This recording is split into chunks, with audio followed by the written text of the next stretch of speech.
Is our guest tonight, but I'm going to let Dave do his introduction as part of my first question to him. But Dave is probably Spokane's most prolific entrepreneur. He's been part of Worldwide Packets, Demand Energy Networks, currently CarbonQuest. He's even got another company that is not up here that he's also in the process of incubating. And then before that, he started a company in Canada called Architel, which was sold to Nortel.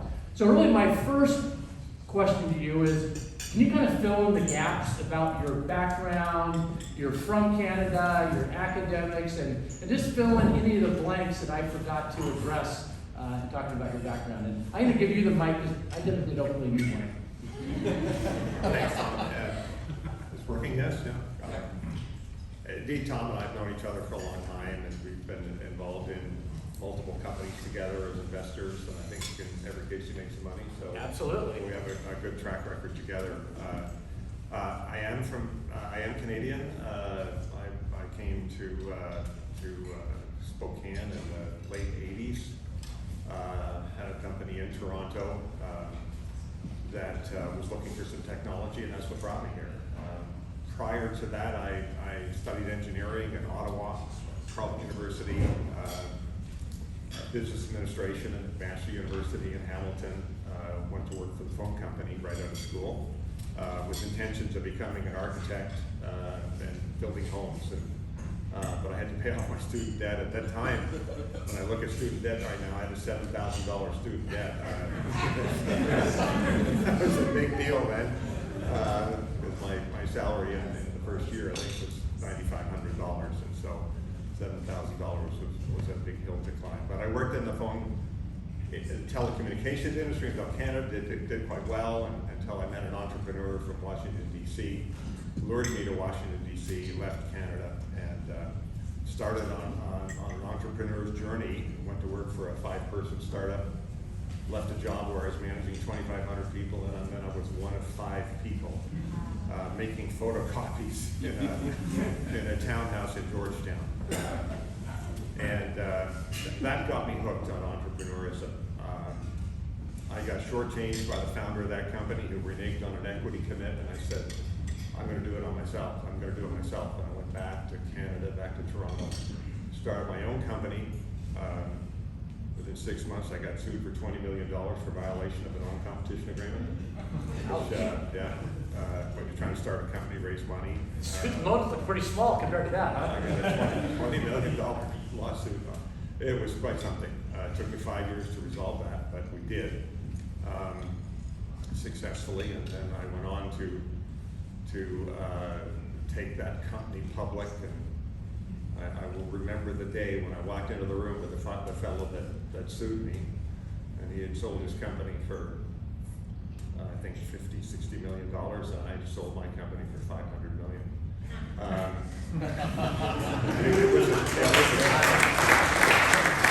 It was a sweet moment, I can tell you. But I came to Spokane with that company looking for some technology that Itron had.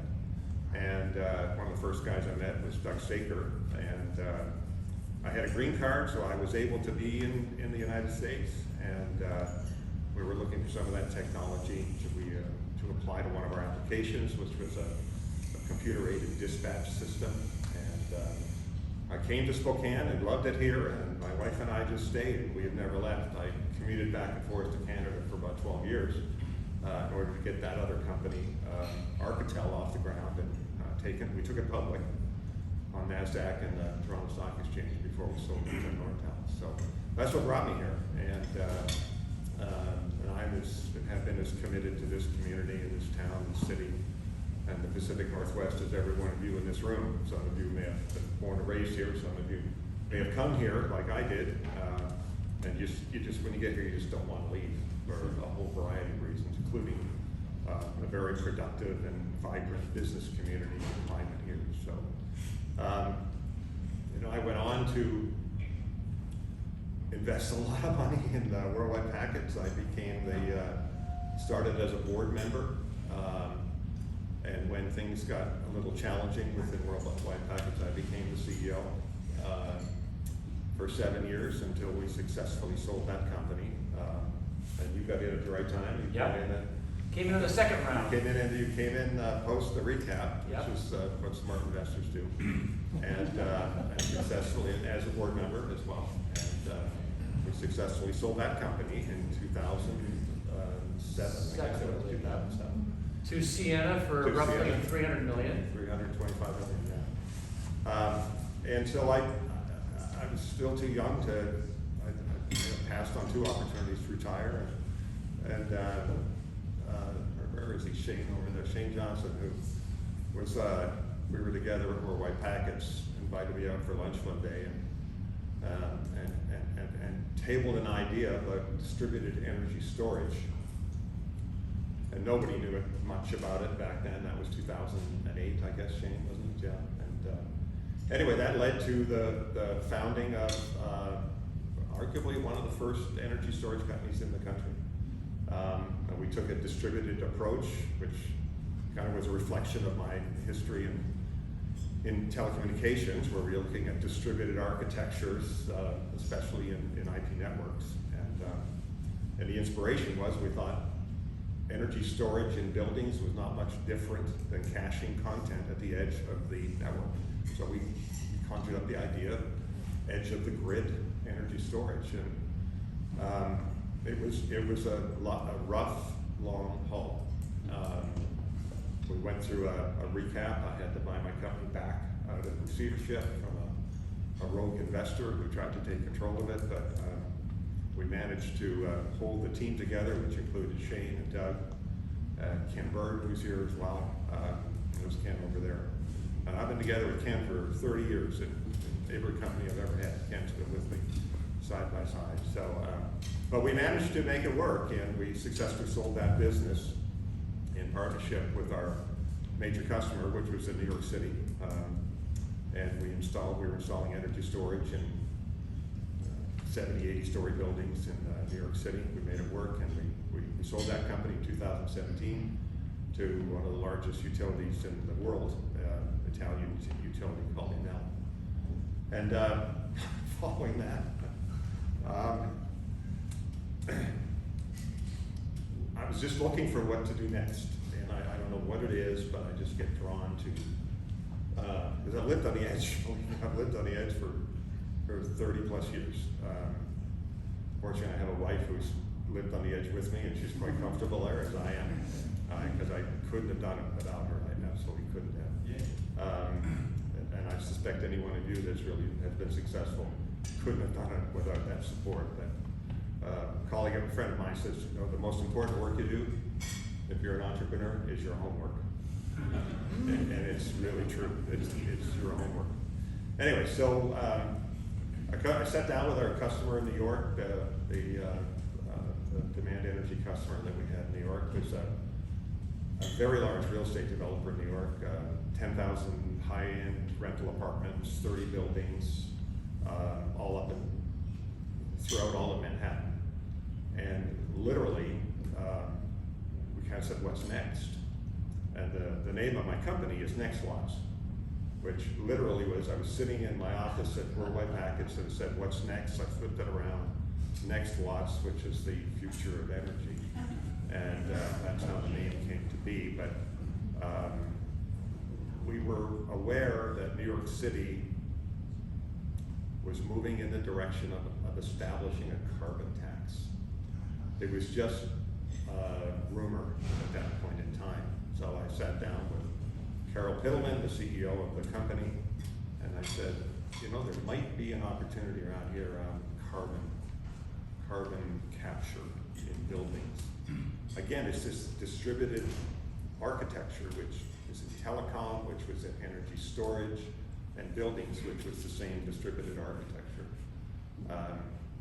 She said, let's take a look at it. So I set off, put a team together, did research on it, and then one enlightened moment in our law firms, our patent law firms offices, which doesn't have to be Lee and Hayes, but one of our team members got up at a board on a whiteboard and sketched out a block diagram of how we could sequester carbon in buildings, extracting it from flue gas. And I took that idea back to New York. She said, let's go. And so we co-funded it. And what year was that? That was 2 years ago. That's when we hatched the idea. And so we put about $5 million into the initial development effort. I could not hire my guys back again, the team back, because I was under a non-solicitation agreement. But both Shane and Doug and others knew exactly what we were doing.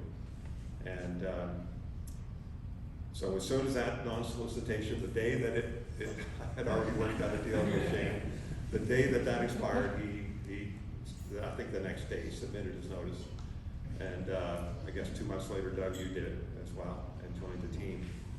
And we had our first commitment for the first project in New York City, and a 450,000 square foot building to extract CO2 out of flue gas and compress it and liquefy it and extract it out of buildings and then go repurpose that liquid CO2 into a variety of other different applications. So, and I have another company going. It is, oddly enough, Let's drill down Okay. on CarbonQuest first, because I mean, you have so many balls in the air. I don't want to get distracted. But you kind of briefly highlighted CarbonQuest: extraction, liquefy, and store. But what is going to compel? And your initial target market is New York. What's going to compel building owners to buy from you? What's the economic environment, or economic underpinnings? Right. Well, we're living with climate change. The whole world is. It's no longer a debate, unless you're, I guess, sort of a fringe Republican. There might be some of you here, but climate change is real. It's real, and the world has woken up to it. Finally, it's not just cocktail party chatter. It's real. You live in New York. You're living with the consequences of Hurricane Sandy, which we lived through with our storage system. We had some of our buildings flooded. You see it in Miami with rising sea levels. You see it with the carbon count at 415 parts per million and going up. So it's real. And so New York City, there's an incredible video online on YouTube. I don't have the URL here. I have it on my phone, but to watch it, you'll see what's going on in New York City in terms of the emissions. There's how much, 60 million tons a year, is it, Shane, or something like that? It's a remarkable video, and I encourage you to watch it. The city of New York has decided that they had to do something and take a leadership role in the country and the world in putting a price on carbon. 70% of the emissions in New York City come from buildings. And those emissions come from two sources of energy consumption: electricity, which is centrally generated, and secondly, from the burning of natural gas, which is used to heat buildings in New York City and to warm water and to heat water. And so the majority of those emissions come from residential applications, not from commercial applications, from residential. You go outside the city, you get large industrial applications which emit a great deal. But in the city itself, there's what, 5 boroughs. That's where those emissions come from. And so we heard about it. We saw the dialogue, the discussions about it. I went to meet with some of the senior council members or employees in New York City to talk about it. What were you thinking? When's this going to happen? How are you going to structure it? Why are you doing it? And so we got in early. I think we were the only company talking to anybody. We arguably still are. Everyone's talking about it. And I concluded that they were serious about this. They were really serious about establishing what they call a penalty, not a tax. It's a euphemism for a tax, but it's what they call a penalty. And the way it unfolded was that their intent was, and the plan and the model was to establish a baseline level of acceptable emissions. So that becomes your baseline. And anything over and above that baseline, they were going to penalize the companies. And it's just, it's the carrot stick approach. We're going we're going to beat you in order to incent you to do something about it. So we did a thorough, detailed analysis of where the sources were and what the strategy would be to try and address the penalty structure. That's local law 97. Local law 97 was, when was it passed, Doug? About 18 months ago. 18 months ago. And essentially what they're doing is they are taxing building owners over 25,000 square feet at $268 a ton over and above your allocation. 268, carbon markets today are trading at about $20 to $25 a ton. They're taxing them at $268. And so we couldn't do anything very little about the electrical side of things. Efficiency will take care of is the best way to deal with the electrical portion of the tax. But we felt we could do something with the natural gas portion of it. And that kicks in 2024? So what they did, local law 97, the essence of it is they're taxing all buildings in New York City over 25,000 square feet, of which there are close to 60,000 buildings. And it starts 1/1/24, and then it's scaled, it goes up every 3 or 4 years, and every 5 years, so in 2030, 35, 40, 45, right up to 50, and they're targeting a 80% reduction in emissions by 2050. And so buildings are the #1 emitter of emissions. So 60,000 buildings over 25,000 square feet. Our customer, who owns 30 buildings, said, let's do it, committed $5 million or more, or whatever it takes to get the first system up and running.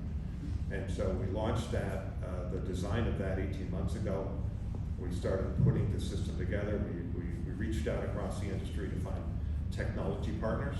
We found one in Canada outside of Montreal.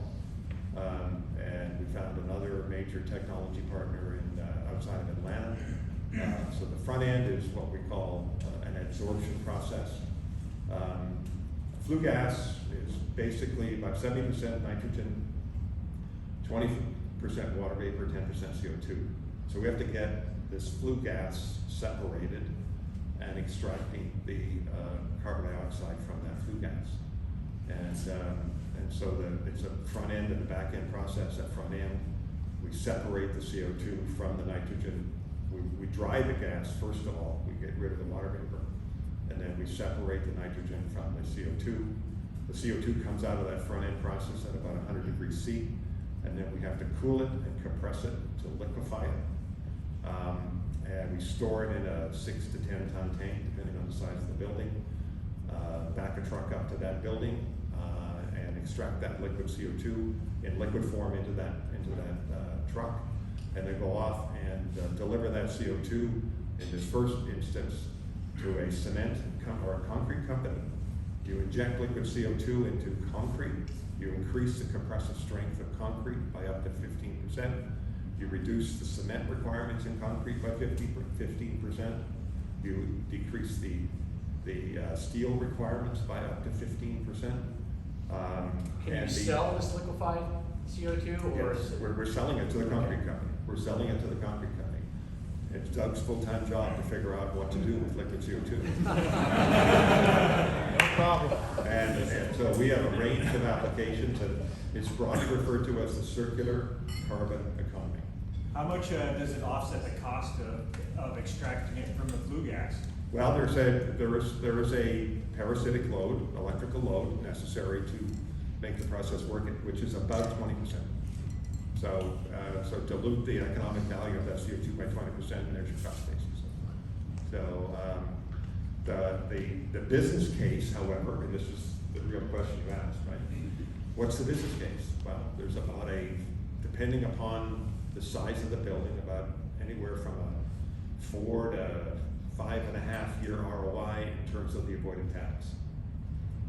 So just not paying the tax, you'll get your money back in somewhere between 4 and 5 years. Now that's on our first article. That's our first system. We haven't even begun to cost reduce, improve the efficiency. We're pretty darn good. We know we can cut that in half. We can get Shane's sitting there like, oh God. Shane Johnson's our CEO, and Doug Staker's our VP of Business Development, VP of everything else, and Ken Bird runs our whole software initiative, control system initiative as well. So that's the payback, and we've done a thorough analysis of those 60,000 buildings. Those of you that are marketing analysis people, you're familiar with the TAM, SAM, SOM analysis, available market, served available, share of market. We've got our market opportunity is about 18,000 of those 60,000 buildings at an average revenue potential of around, assume $1 million. So it's an $18 billion opportunity in the city of New York over the next 5 to 10 years. Yes, sir. So this, I'm known for being controversial occasionally, but We always be nice in these meetings. Oh, you could be as unnice as it's not that. In fact, it's quite the opposite. We keep hearing about the trillions of dollars in costs to the economy to shift toward a green approach to these problems. I think 10 years ago, a Nissan Leaf, when they were first introduced to market, lithium-ion batteries were $1,000 per kilowatt hour. Right. We're now approaching $100, right? I guess the question is, in your opinion, why has this become so politicized when it's clear the economic opportunities are really kind of unprecedented if we shift toward this model? Well, I mean, the world runs on fossil fuels, and that fossil fuel industry has more power, arguably, than any other industry on the planet. And so it's the preservation of that business model and that industry, whether you be a supplier of that product or you be a consumer of that product. And you know, we face this very same issue with energy storage.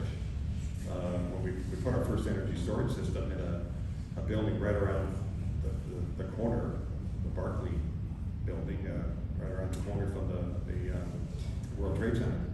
And my gosh, 2010, Doug, we put that in, right? And the economics just made absolute no sense. But now energy storage is the cornerstone and absolute foundation of renewable energy, of wind and solar. Without storage, the intermittency of wind and solar just doesn't work without storage. So the resistance that comes from the preservation of those business models is extraordinarily strong.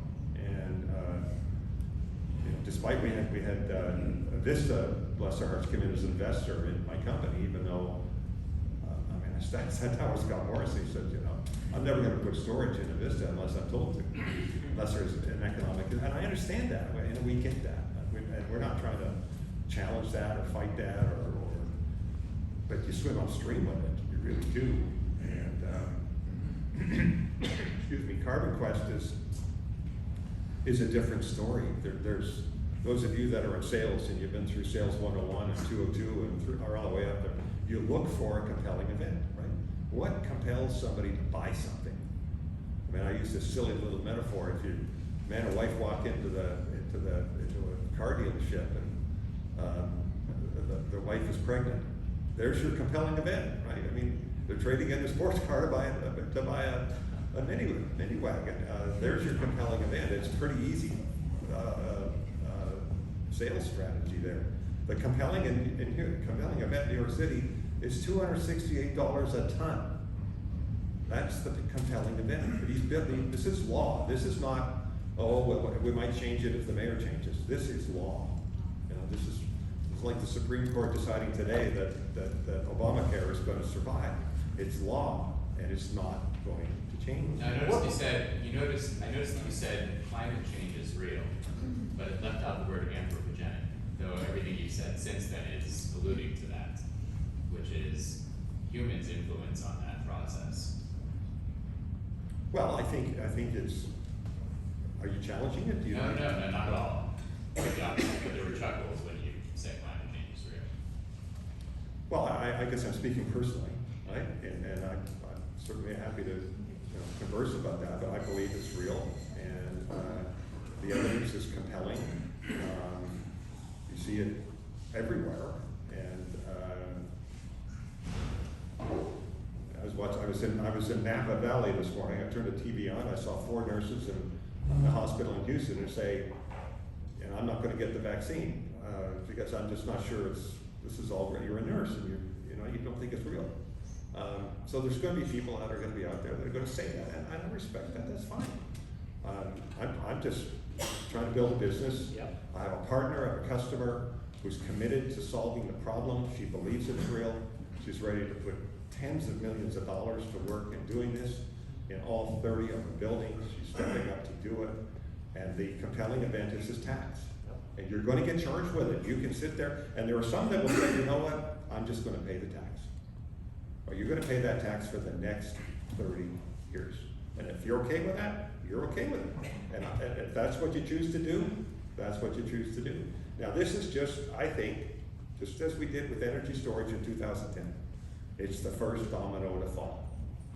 We're getting calls from St. Louis, from where else? From Boston, Miami, Houston. We've got very, very large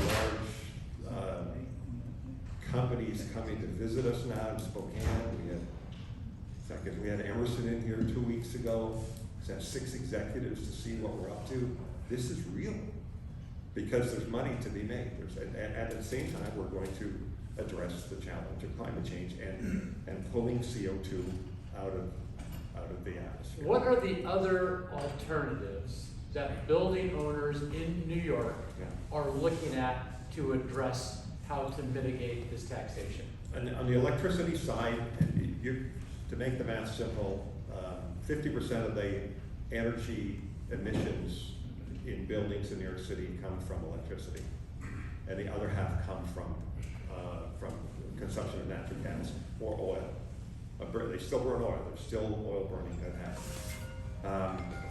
On the electricity side, Hi, Sheriff Audit, can you go home? on the electricity side, I guess there's some Invista people here on the electricity side. You can try to save your way to prosperity. You can put in more insulation. You can put in new windows. You can put in more efficient, consumptive cooling and heating systems. But the potential on the electricity side generally tends to be in the at best case, 10 to 15%. And in the case of our customer, she said, I've already done all that. I've already done all of that in all my 30 buildings. And yet I'm still going to be paying a tax on electricity. She's done all that. So you're kind of bottomed out what you can do on the electric side. On the thermal side, however, on the natural gas side, there is no alternative that we've run across. Doug, is there any other? We don't know.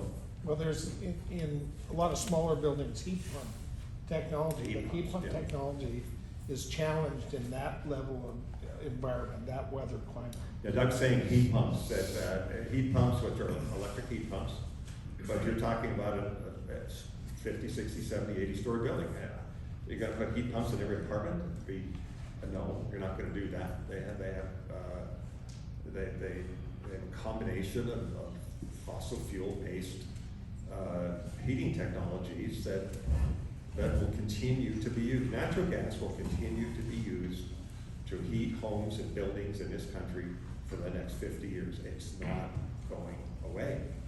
So your challenge is, the opportunity is mitigate the climatic effect, the climate effect of that. Yes, sir.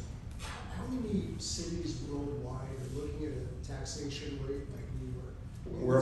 We're aware of 250 cities that have committed worldwide, that have committed, that are in tens of millions, or maybe not tens of millions, but that have committed to a net zero carbon goal. All 250 cities all over the world. Who's the next one domestically that is likely to pass a law similar to? What do you think, Shane? Doug? Boston, probably. Who? Boston. Boston, St. Louis is going hard at it too. Right. Washington D.C. as well. DC. And there's ongoing communications with New York City. Yep. I don't know, will they just lift that whole model and put it in place in these cities? Now, the benefits to the fossil fuel industry is that they can continue to sell natural gas. In fact, we hired a lobbyist early on in New York. I remember sitting and he said, your biggest risk with the ultra far left people is they want to go all electrification immediately, right? And that you will be perceived as being a Trojan horse for the natural gas industry because you allow them to continue to sell, and we continue to pull natural gas out of the ground. And you will be, that's your biggest risk with the AOCs of the world in New York City and Brooklyn, right? That, hey, we've got to go all electric as rapidly, like immediately, we're just gonna go right to there. But you can't do that without energy storage and the intermittency of it, and then the infrastructure work that has to be done in New York City. I mean, I'm sure many of you have been there, you know what, you know all those roads, those streets that are torn up every year, and you look down in those holes, man, you gotta beef up the distribution system, the last mile infrastructure, in order to be able to go all electric, even if you could replace all of the PTAC units. And our customers got 30,000 PTAC units, and those are those things when you go into a Motel 6, you know, they go through the wall and you cool and heat from that. That's called a PTAC unit, and these apartments all have those. So this is it's a win for the fossil fuel industry. They can continue to sell natural gas. We're pulling you've heard of direct air capture, where we're trying to pull carbon dioxide out of the air at 415 parts per million. We're pulling it out at 100,000 parts per million. What do you think is going to be more efficient in these point solutions in these buildings? And sir, you had a question. You actually answered my first one, which had to do with fossil fuel industry. But another one that occurs to me too is, so I'm pretty sure you guys are going to be successful. Are there enough concrete? You're right, we are. Are there enough concrete plants? I mean, what are the other downstream uses of CO2? Yeah, that's a really good question. And the answer to your question is no, there aren't enough concrete. New York State consumes about 13 million cubic yards of concrete annually for buildings and roads and every application, 13 million. And they would consume about 200,000 to 300,000 tons of CO2 annually, and yet they emit 60 million tons from buildings.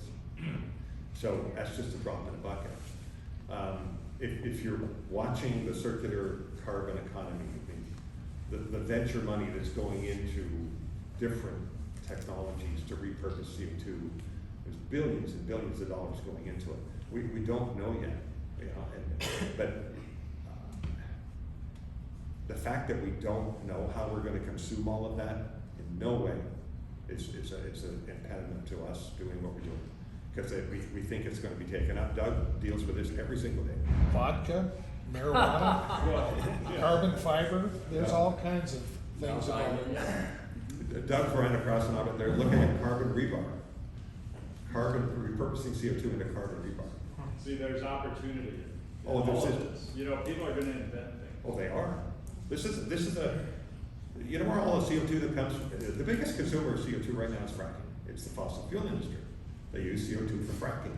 They inject it into the ground, and it is generally permanently sequestered, but it's pulling out more natural gas. And so that's the big knock against it. And all of that comes from ethanol plants and in the Midwest. That's where all the CO2 comes from.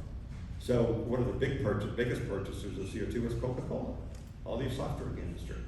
There are how many hundreds of, if not thousands of trucks that travel around New York City every day delivering CO2 to every bar and restaurant. And there are thousands of those, tens of thousands of those in New York City. So we're not worried at this stage. Naysayers will say, what are we going to do with all that CO2?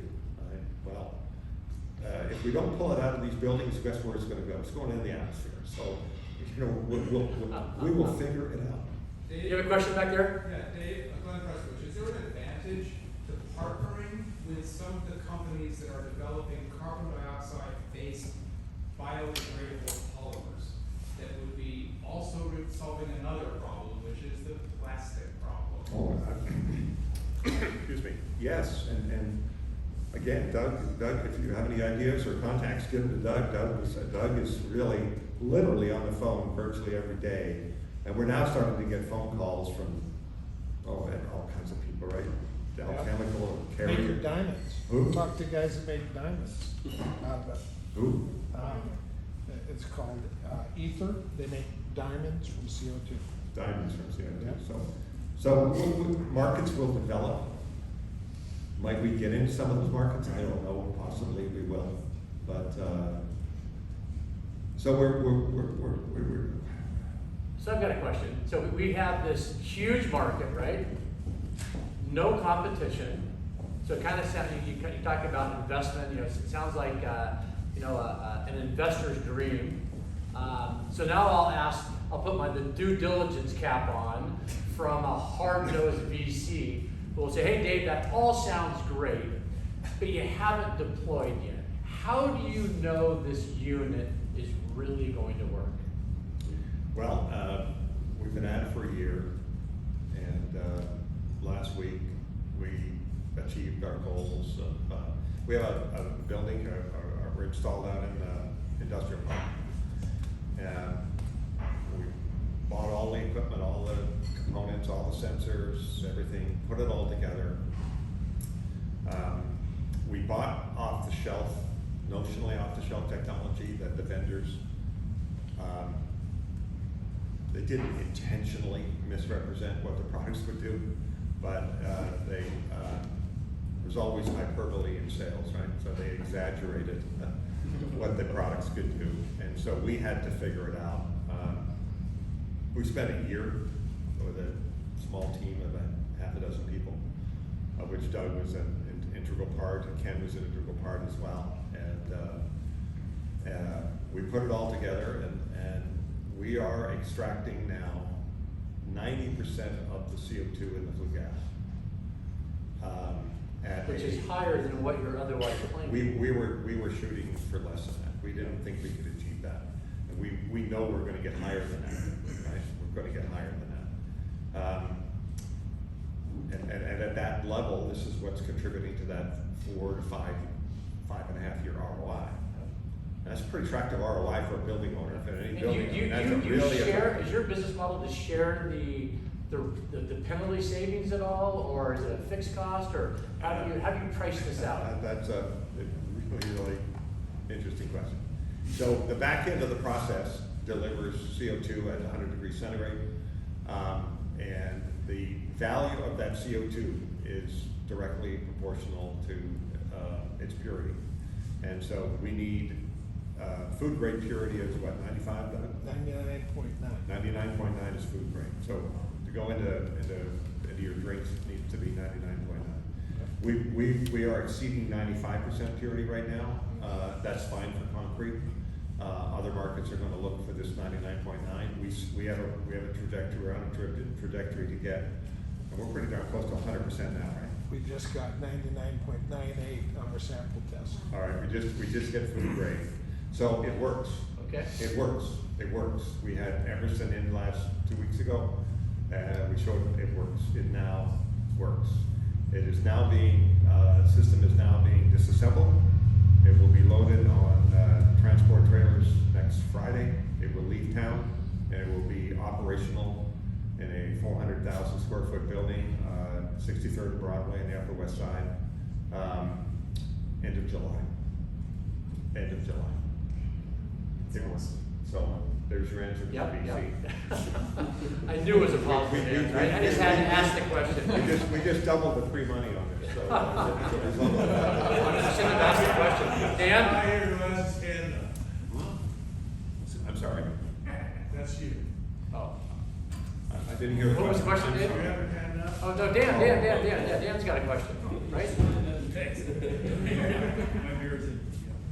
I was curious, kind of what's your IP position then around this? Because you said you've taken that's some a off-the-shelf very good stuff question. and put it together. Like many of you out there, I've seen this movie before, where you go, you spend all this money and you haven't done anything to protect your position. And because of the fact we're using off-the-shelf technology, we obviously couldn't patent that technology. But the day that I gave the team the go-ahead, after literally it was a diagram on the whiteboard, I called in the IP attorney and I said, let's start the process. So we started day one, and we invested in the IP footprint, IP position on that. So we've been filing for 2 years now, actually.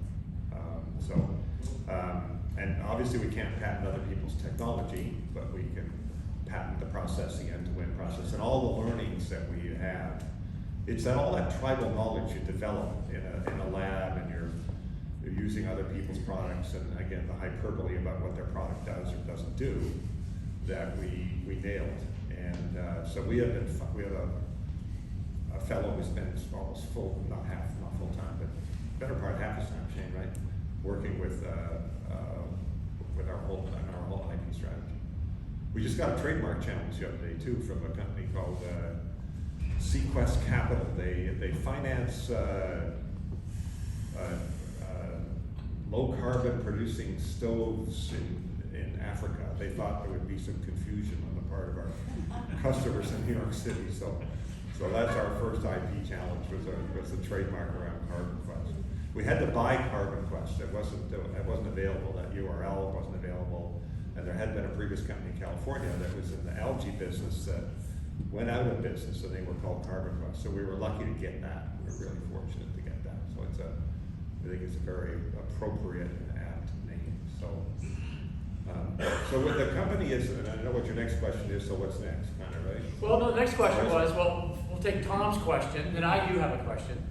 So if I'm the lady that owns the buildings in New York City and they're charging me $268 per ton for CO2, and most of that's from electric.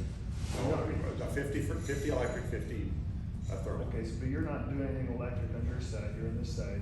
Wouldn't I push back and say, look, if I'm on the 30th floor of an apartment overlooking Central Park and I run my blender, there's nothing you're gonna capture, I'm not adding anything, but that coal-fired plant in Connecticut or PA or wherever, they're contributory negligence, if you will, in that CO2 that goes off, so I'm gonna challenge this legally. Is that a concern or an issue at all? Well, if I'm a tenant in the building, unless the building owner increases the rent, you're not going to see that. The building owner pays the tax. It's not the tenants who are going to be paying the tax. That all has to be played out right now in terms of how much of this they're going to pass off to tenants. It's not clear. Doug, I don't know if you're seeing any of that. Well, the city's looked at what's the average emission for using a kilowatt hour of electricity, and that's what gets billed there. Now, New York City is unique in that there's a blend of hydro, there's some nuclear, there's some thermal generation, so they're not as bad off as they could be.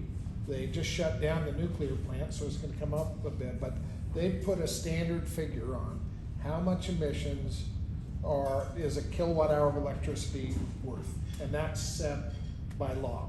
So there's no marketing or market manipulation that'll affect that. The Real Estate Board of New York, REBNY, R-E-B-N-Y, is a real estate board that's comprised all the major developers in New York City. I mean, all the really, really, really big ones, Related, and our customer, and many, many more. And they fought it hard. They fought Local Law 97 really, really hard. And so they did not prevail. The city prevailed, passed the law. And so they're now trying to figure out, what are we going to do? How are we going to deal with it? Is there any way to avoid paying it, or do we have to pay up? So Doug and our sales teams are calling on real estate developers in New York right now, and we are, Doug, you're on a board in New York representing our customer, right? I mean, we're New York Energy Consumer Council. Yeah, and so we're talking to most of them, and we're talking to them about the first initial project. Some of these, talking to one hospital group. How many hospitals they got, Doug, in the Northeast? They got About 60. 60 hospitals, and so it cuts a wide swath through real estate in New York City. Yes, sir. Well, your business model is based on a tax. Yeah. And as a tax, what's the legal status of any challenges to that tax? Are you concerned that as a business model is based on an artificial, entity or Right. artificial tax, what occurs if that tax is overruled so the general question is, what is the legal challenge and what is the status of that which could change your business model dramatically? If there was going to be a serious challenge, we think, because the law was passed 18 months ago, and it hasn't happened yet, but nobody's had to pay the tax yet, because it starts 1/1/24. And maybe when they start writing checks, they may decide, but a lot of water will have flown under the bridge. At this stage, if the tax goes away, the whole thing collapses. The compelling event goes away. Now, do we think it's going to happen? We don't think so. The city of New York has been Democratic forever, and it's unlikely to change. And the law is unlikely to change. In fact, if anything, it's getting stronger. It's becoming more. It's moving more left than it is from the center. Than it is. No risk to going to the right. So, and you know what? If it never gets passed in any other city on the planet, I'm looking at a $20 billion opportunity. And I'm not that worried about it, because there's literally tens of thousands of buildings in New York City in this total available market. But I don't think that's going to be the case. I think it's going to, other cities are going to pick it up as well. Well, Sorry. Related, it seems like a lot of this is based off of the government kind of creating artificial incentives that free market can run with. I'm curious, do you think there's any possibility that the free market could solve this climate problem on its own, or do you think this is something where we really do rely on intervention next year? Well, I think we're free market. I mean, that's what we're doing. That's what we are doing. We're part of that free market solution. And will others come up with other ways of doing it? For sure. Moving away from fossil fuels to heat buildings in New York City and go to electrification in time, that will happen. I think there's little doubt that will happen. And but that is a multi-decade kind of solution that's going to emerge. The other thing is just turn your thermostat down, don't heat it as much. You can consume less. But I think we're an active early entrant into that free market solution. I remember one of the elected officials this was asked when the local law, I think it was even before it was passed, how do you think this is going to play out? And he said, I think the free market's going to come in and then solutions are going to be created. I don't know what they are or who's going to do it or when it's going to happen, but I do believe it's going to happen. And we are the first entrant. I mean, for the last year, Doug's been visiting. One of the big challenges we learned in storage is that one of the biggest hurdles is working with the city of New York and getting approval to do things. And I'm telling you, they have what they call AHJs, authorities having jurisdiction. And these authorities are, as much as they are functional and necessary to make any city run, they are political. So we have the fire department, and we have the buildings department, and department after department after department, and they all have to approve things. At the top of the food chain is the fire department, naturally. Then right below that is the buildings department. And so, but they all have their say. The health department gets to weigh in on what we're doing. Department of Air Quality. Pardon? Department of Air Quality. The Department of Air Quality. So we've had to navigate that. Doug did that. Doug and Shane did that with energy storage over the last 10 years. But we managed to get this done in a year, Doug, I guess, right? Got the first letter of approval. We've got approval. We're the only company that has been approved. We're the only one that, I could be wrong, but I think we're the only company in the world that's doing this at a building level. It's being done at an industrial level. There's other technology that's extracting CO2 out of large industrial plants, but never at a sort of a granular level like a building. And so, but I think the free market entrepreneurs, maybe others in this room, are going to come up with ideas as to how to go about doing that. Well, remember what Larry Fink wrote in his letter to Yeah, like some. investors, right? So Larry Fink, in his letter to CEOs this year, said if you're a public company and you don't have a net zero plan, you need to get a net zero plan. Insurance companies are now beginning to weigh in on the climate risk and they're going to start paying big time insurance premiums if you've got a building that's going to be flooded in Miami. And they're looking at building a 20-foot seawall through communities in Miami to hold back the sea, the ocean. Hopefully we're going to put one right through. We have 5 more minutes left, and I right through Mar-a-Lago. I want to leave time for your other company you're working on. Let me leave it with one last thought on CarbonQuest. We're at a really important point in the growth of the business. We're looking at now, we're going live. We know what's going to happen once we go live. We issue the press releases that this is live. We think, pretty darn certain of it, the demand is just going to go straight up. We're going to see hundreds of buildings. So our pipeline already has got about 50 buildings in it at $1 million a building. And so we're starting to think about and have to think about what are we going to do next. We got one system that's working. We're going to go from one system to have to install one a month. Now we got to go from one a month to one a week. And then we got to go from one a week to one a day. And then we got to go from one a day to 10 a day. And if I do 10 a day in New York City, that's 2,500 buildings. There's 60,000 buildings that need this.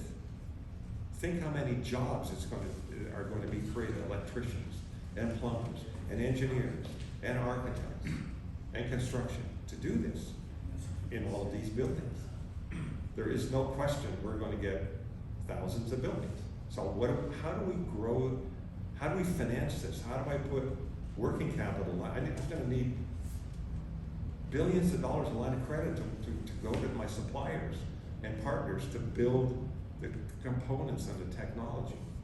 So we're looking at, do I go find a big, huge financial structure with the government where we offer carbon capture as a service?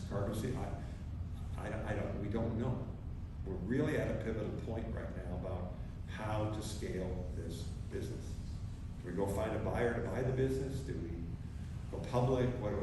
What's the right thing? I don't have any answers. We know all the questions, but we don't know the answers.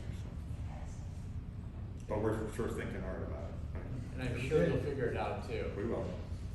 Okay, but I do want to leave a few minutes to talk about your Okay. next company. So we're going to promptly finish that up at 7. I'm sure Dave will mingle around and we can ask other questions, but do.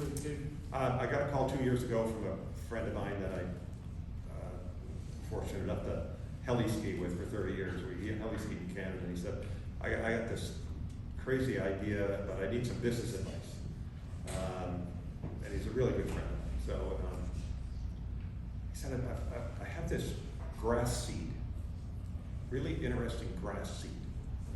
And I want to build a business around this grass seed.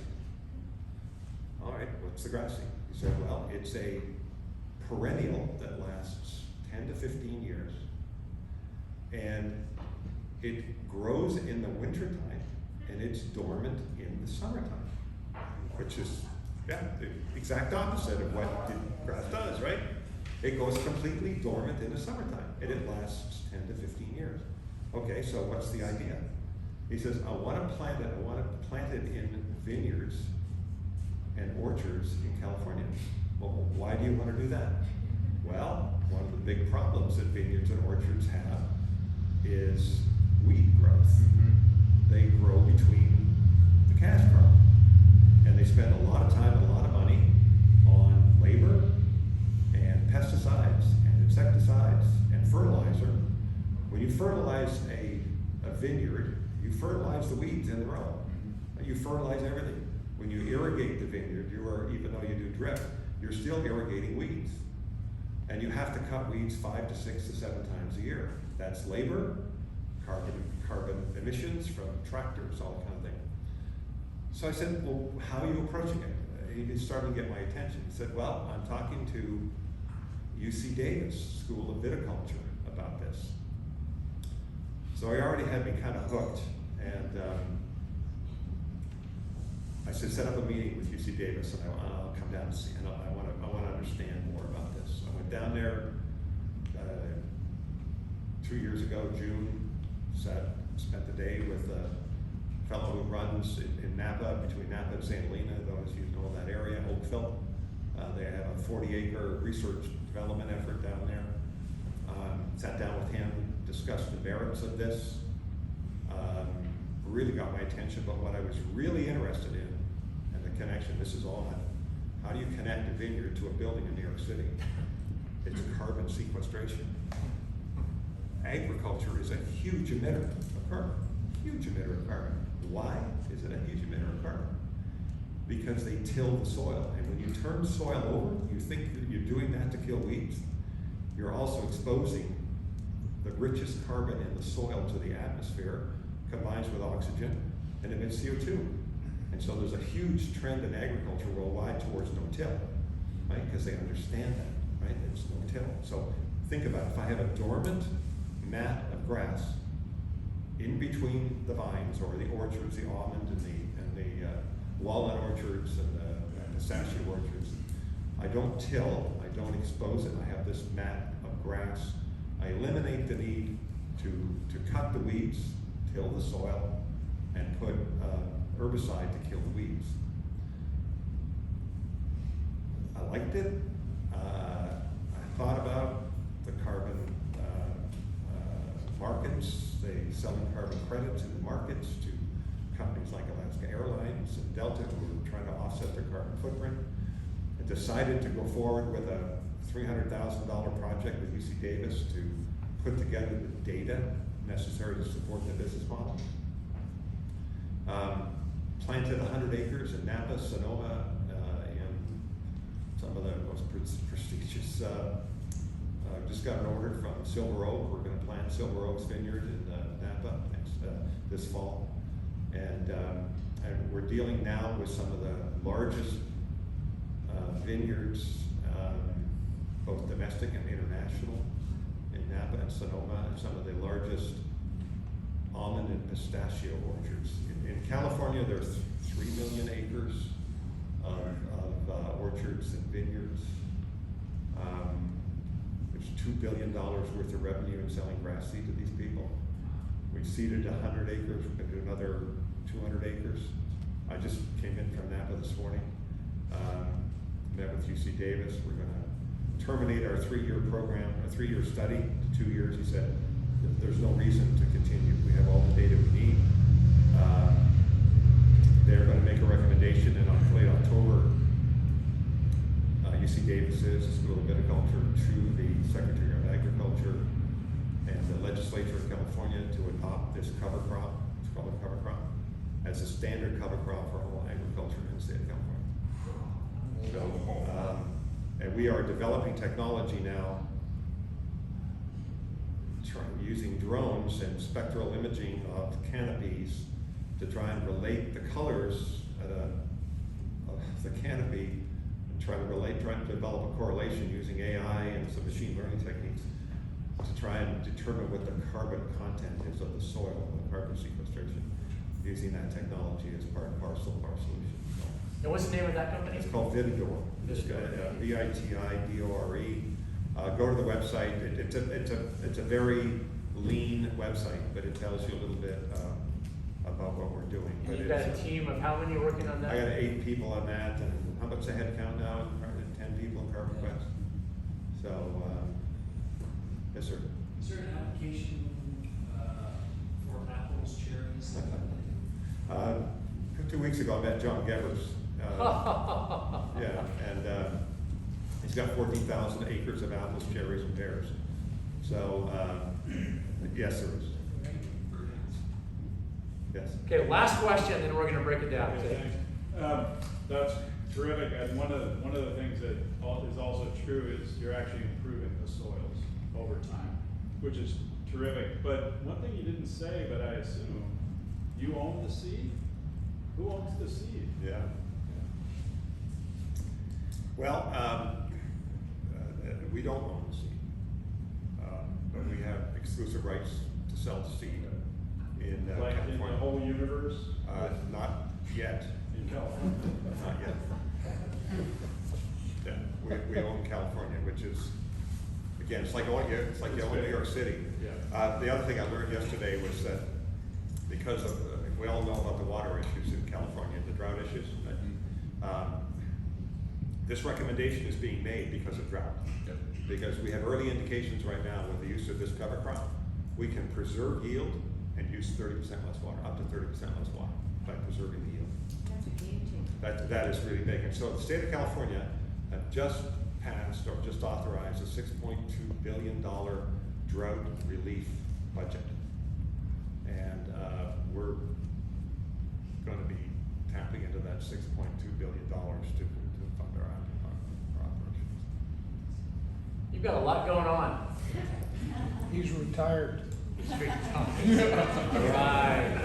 Well, I very much appreciate you taking time out of all the other things you're doing to come and meet with us and talk about these two companies and your background. And it's very helpful, I think, to everybody in here. And it's just great to see that this is going on in Spokane. And I know you're committed to Spokane, and I appreciate that as well.